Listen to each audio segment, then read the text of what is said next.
안녕하십니까? 대천중학교를 섬기는 언약지기 최호영 목사입니다. 이 성경의 모든 책들이 다 중요하지만 언약과 관련하여 가장 중요한 책을 꼽으라고 하면 저는 주저없이 신명기를 선택할 것입니다. 왜냐하면 신명기는 구약을 여는 열쇠이기 때문입니다. 이 책의 중요성에 대하여 부조화 선지자 570페이지에 다음과 같이 말씀합니다.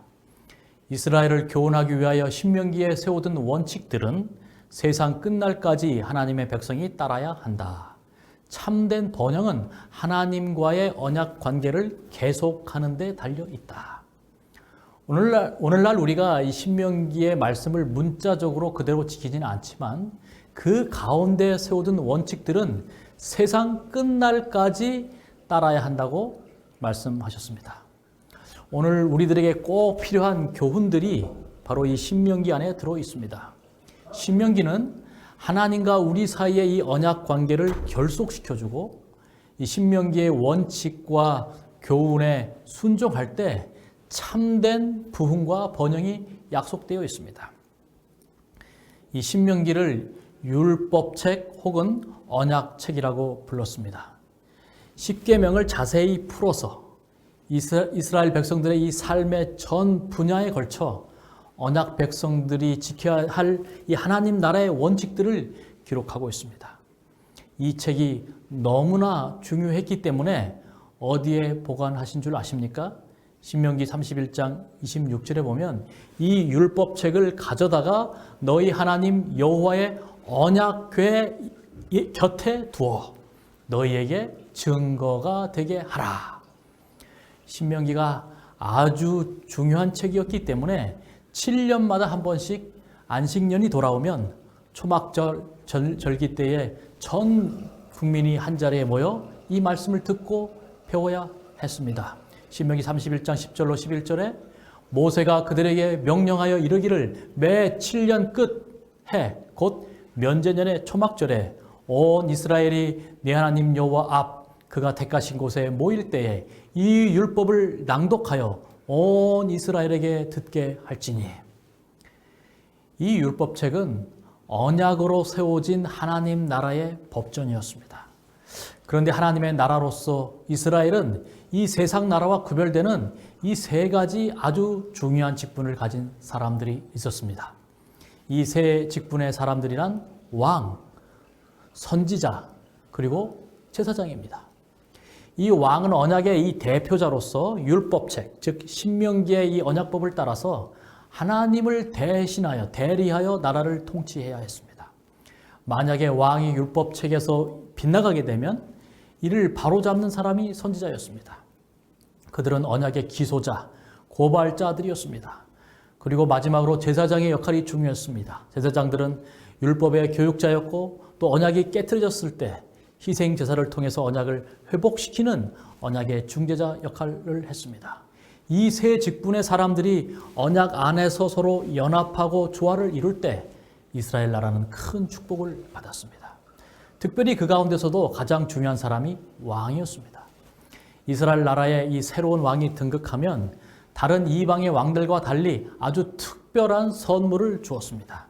신명기 11장 18절로 20절에 있는 말씀을 보면 그가 왕위에 오르거든 이 율법서의 등사본을 레위 사람 제사장 앞에서 책에 기록하여 평생에 자기 옆에 두고 읽어 그의 하나님 여호와 경외하기를 배우며 이 율법의 모든 말씀과 이 규례를 지켜 행할 것이라.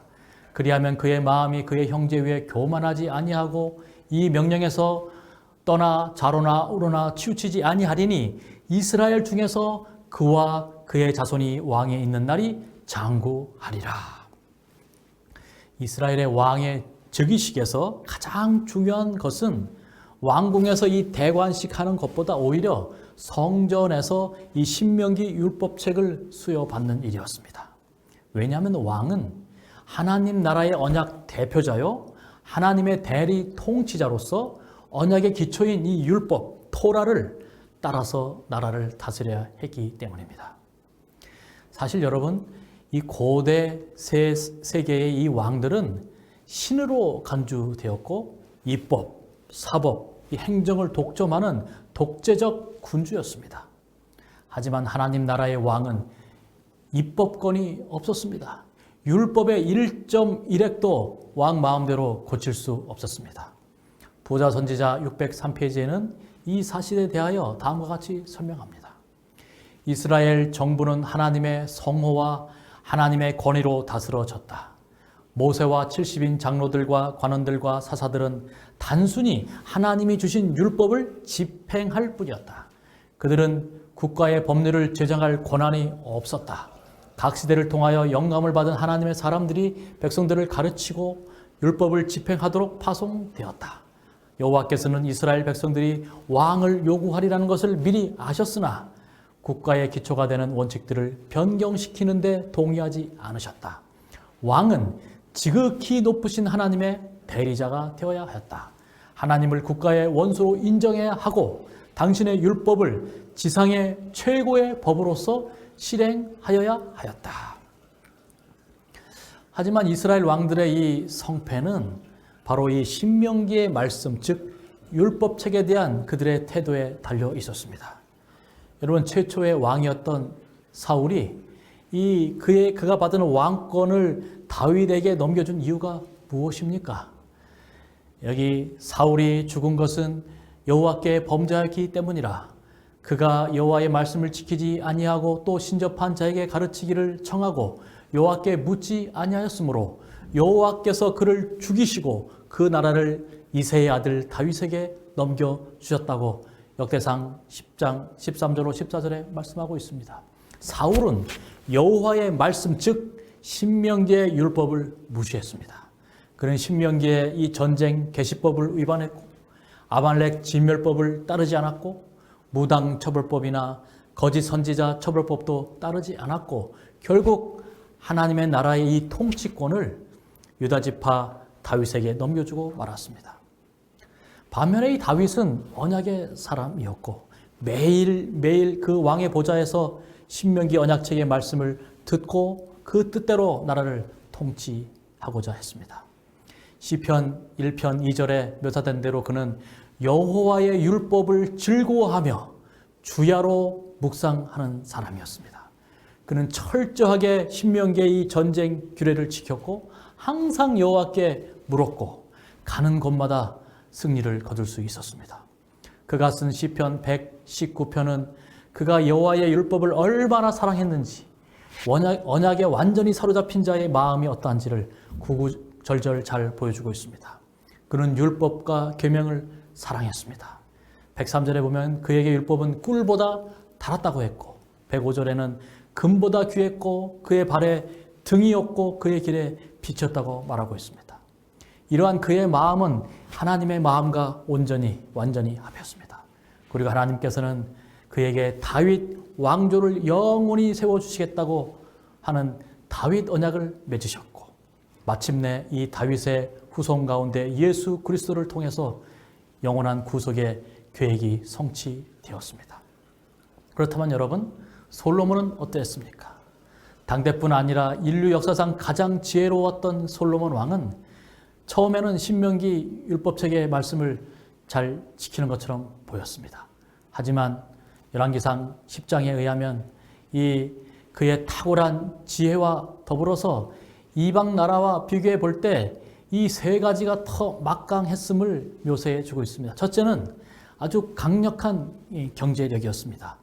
10장 21절에 보시면 솔로몬 왕이 마시는 그릇은 다 금이요 레바논 나무 궁의 그릇들도 다 정금이라 은 기물이 없으니 솔로몬의 시대에 은을 귀히 여기지 아니하였다라고 말했습니다.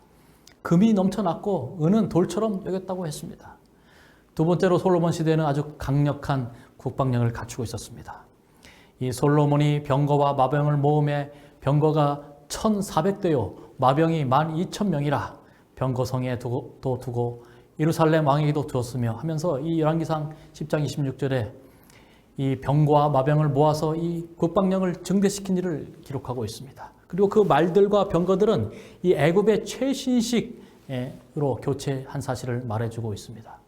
여기 솔로몬의 말들은 애굽에서 들여왔으니 왕의 상인들이 값주고 산 것이며 애굽에서 들여온 병거는 한 대에 은 600세겔이요 말은 한 필에 150세겔이라고 10장 28절에 기록하고 있습니다.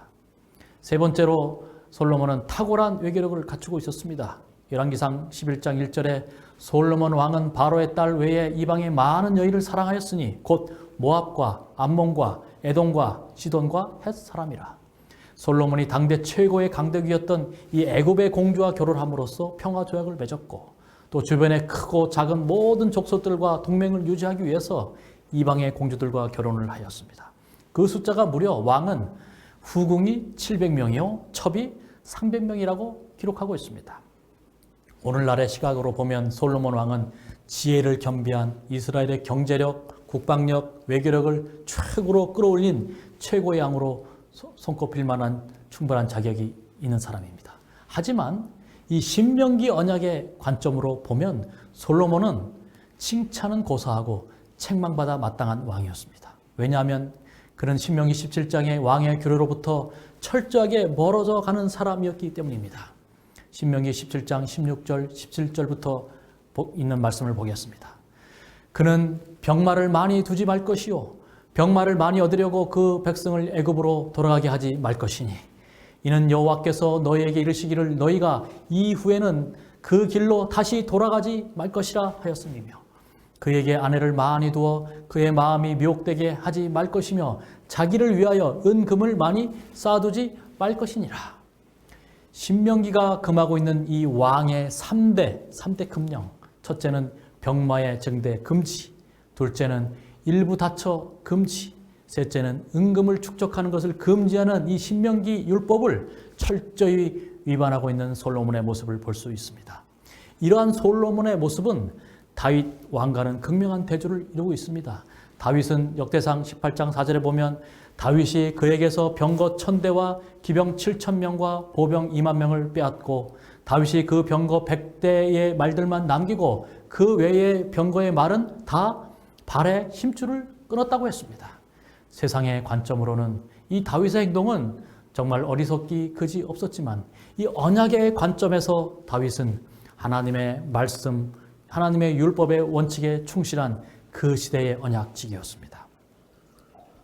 여러분, 이 신명기라는 책에는 이 십계명과 더불어서 다양한 절기법, 정결법, 제사법, 응시법, 또 농사법, 구제법 등 이 삶의 전반에 걸쳐 있는 내용들이 담겨져 있습니다. 일견 까다로워 보기도 하고 이 복잡해 보이는 신명기의 율법들을 한마디로 정의하면 사랑입니다. 단순히 모세오경에 나타나는 그 빈두스를 비교해 보면 이 사랑이라는 단어가 창세기에는 18번 나옵니다. 출애굽기에는 2번, 레위기에는 3번, 민수기에는 아예 없고 그리고 신명기에는 25번이 등장해서 압도적으로 많습니다. 그리고 사랑이라는 이 단어를 둘로 구분을 하면 하나님 사랑과 이웃 사랑입니다. 그러므로 이 신명기 언약법의 핵심은 사랑에는 이 공동체적 훈련이 필요하다는 것입니다. 이스라엘은 언약 공동체입니다. 사랑은 혼자 할 수 있는 것이 아닙니다. 우선 이스라엘은 하나님을 이 목숨을 다하여 사랑해야 했고 또 그들의 이웃을 자기 몸처럼 사랑해야 했습니다. 그리고 그들은 그 사랑을 통해서 이웃 나라들에게 하나님의 복음을 전해야 될 제사장적 책임이 있었습니다. 오늘날 교회도 마찬가지입니다. 교회는 하나의 언약 공동체로서 하나님 사랑과 또 이웃 사랑을 실현하는 장소요, 기관으로서 이 세상 사람들에게 제사장의 신분과 역할을 감당해야 되는 것입니다. 이러한 공동체적 사랑의 이 실천 정신이 잘 나타난 이 규례가 바로 신명기 23장 24절과 25절의 이 포도원 규례에 나타나 있습니다. 이 말씀에 보면 내 이웃의 포도원에 들어갈 때에는 마음대로 그 포도를 배불리 먹어도 되느니라. 그러나 그릇에 담지는 말 것이요. 내 이웃의 곡식밭에 들어갈 때는 내가 그 손으로 그 이삭을 따도 되느니라. 그러나 내 이웃의 곡식밭에 낫을 대지는 말지니라. 이 배고픈 자는 누구나 아무 포도원이나 곡식밭에 들어가서 이 배고픔을 면할 권리가 있었습니다. 그러나 그것을 그릇에 담거나 혹은 낫으로 벨 수는 없었습니다. 여러분, 이 세상에 어떤 나라도 이런 법을 가진 나라는 없었습니다. 이 개인의 사유권을 보장하기보다는 이 공동체적 사랑과 나눔을 강조하고 있습니다. 정말 파격적이고 혁명적인 사랑의 법입니다. 이런 법은 절대로 이 사람의 마음에서는 나올 수 없습니다. 오직 이 하나님의 마음, 헤세드가 흘러 넘치는 하나님의 마음에서만 이러한 법이 나옵니다. 여러분, 그러므로 기억하십시오. 누군가의 냉장고에 채워져 있는 음식물의 주인은 그것을 소유한 자의 것이 아니라 배고픈 자의 몫이라고 하는 것입니다. 누군가의 창고에 쌓여 있는 이 쌀과 밀과 보리는 그 주인의 것이 아니라 배고픈 자를 위하여 항상 그 몫이 구비되어 있어야 한다는 것입니다. 이스라엘 백성들은 삶의 이 전반에 걸쳐 항상 언약을 기억해야 했고 사랑의 실천을 잊어서는 안 되었습니다. 음식을 먹을 때나 절기를 지킬 때나 추수를 할 때나 심지어 병에 걸렸거나 장례를 치르거나 희생제사를 드릴 때나 또 안식일이나 안식년, 희년을 지킬 때나 11조와 헌금을 드릴 때나 그 모든 법의 이 중심에는 바로 공동체적 사랑의 실천이 그 안에 있었습니다. 하나님께서 꿈꾸시는 나라는 함께 살아가는 세상, 함께 사랑하는 세상이었습니다. 언약 백성들은 품이 있는 백성이어야 했습니다. 그들은 거룩한 백성입니다. 아무거나 입고 아무거나 먹고 아무거나 만지고 아무렇게나 살면 안 되었습니다. 그들은 이 땅에 파견된 하나님 나라의 언약 대사들이었습니다. 거룩한 나라요, 왕 같은 나라요, 백성이요, 그의 소유된 백성들이었습니다. 그런데 여러분, 놀랍게도 그리고 아주 슬프게도 유다 왕 이 21명의 역사를 돌이켜보면 그들 가운데 신명기 정신으로 이 나라를 통치한 왕들은 소수에 불과합니다. 하지만 하나님은 다윗과 맺은 이 언약을 기억하셔서 이스라엘의 이 등불을 끄지 않으셨습니다. 매 시대마다 언약의 등불을 밝힌 선한 왕들, 정직한 왕들이 있었고 그 시대에는 이 언약의 축복이 이스라엘뿐만 아니라 이 이웃 나라에게까지도 흘러 넘쳤습니다.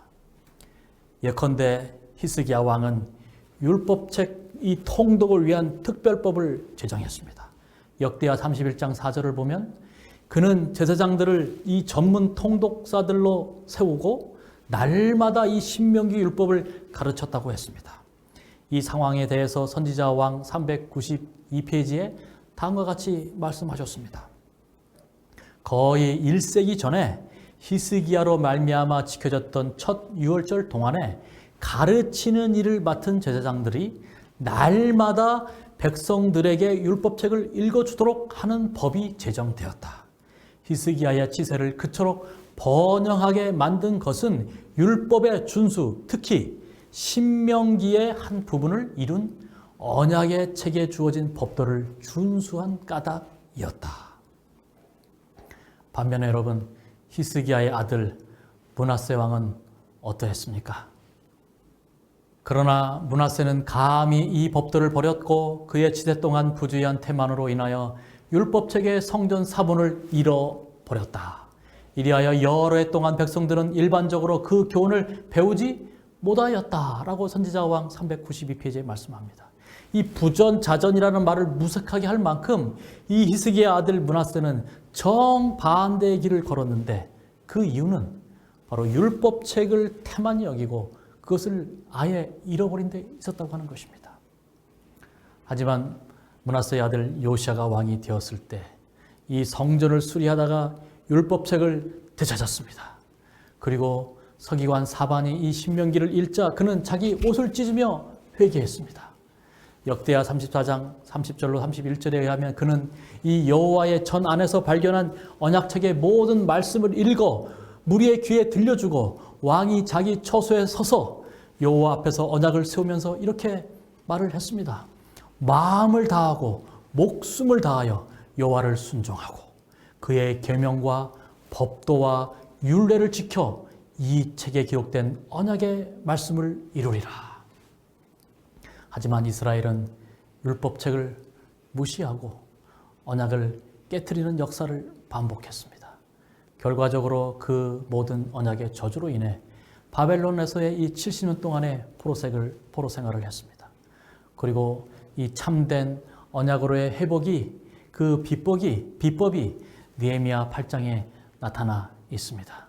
이 느헤미야 8절에 있는 말씀을 보시면 하나님의 율법책을 낭독하고 그 뜻을 해석하여 백성에게 그 낭독하는 것을 다 깨닫게 하니 백성이 율법의 말씀을 듣고 다 우는지라. 총독 느헤미야와 제사장 겸 학사 에스라와 백성을 가르치는 레위 사람들이 모든 백성에게 이르기를 오늘은 너희 하나님 여호와의 성일이니 슬퍼하지 말며 울지 말라 하고, 느헤미야가 또 그들에게 이르기를 너희는 가서 살진 것을 먹고 단 것을 마시되 준비하지 못한 자에게는 나누어 주라. 이 날은 우리 주의 성일이니 근심하지 말라. 여호와로 인하여 기뻐하는 것이 너희의 힘이니라 하고. 사랑하는 성도 여러분, 오늘 우리에게 이 신명기 언약의 정신이 필요합니다. 오늘 우리의 강단에서 율법책을 낭독해주고 해석해주고 깨닫게 해주는 역사가 있어야 합니다. 율법의 말씀을 듣고 정말 눈물을 흘릴 것이 아니라 기뻐하고 감사하고 함께 먹고 함께 나누는 이 참 언약의 정신, 이 참 율법책 언약책의 정신이 오늘 여러분과 저의 삶 속에서 반드시 실현되기를 바라면서 오늘 저의 말씀을 마치겠습니다. 감사합니다.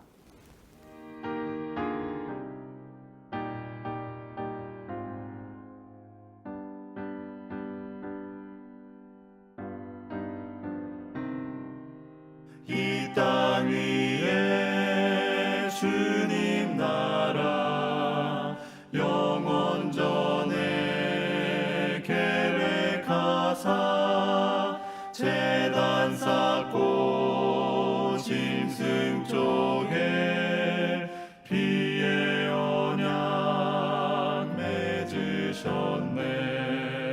손을 들고 목숨 바쳐 맹세의 길 걸으시니 우리 향한 언약 사랑 그 누군들 막으리요.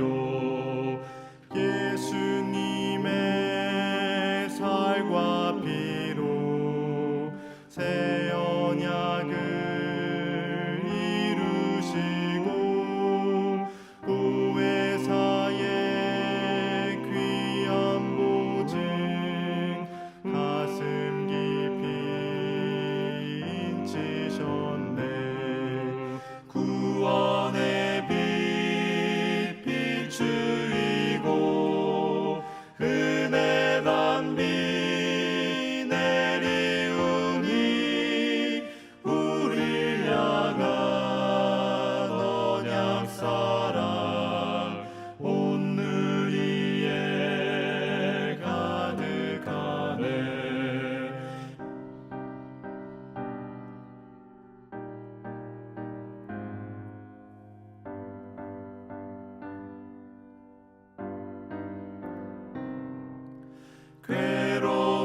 괴로우면 무릎 꿇고 힘이 들면 엎드리세.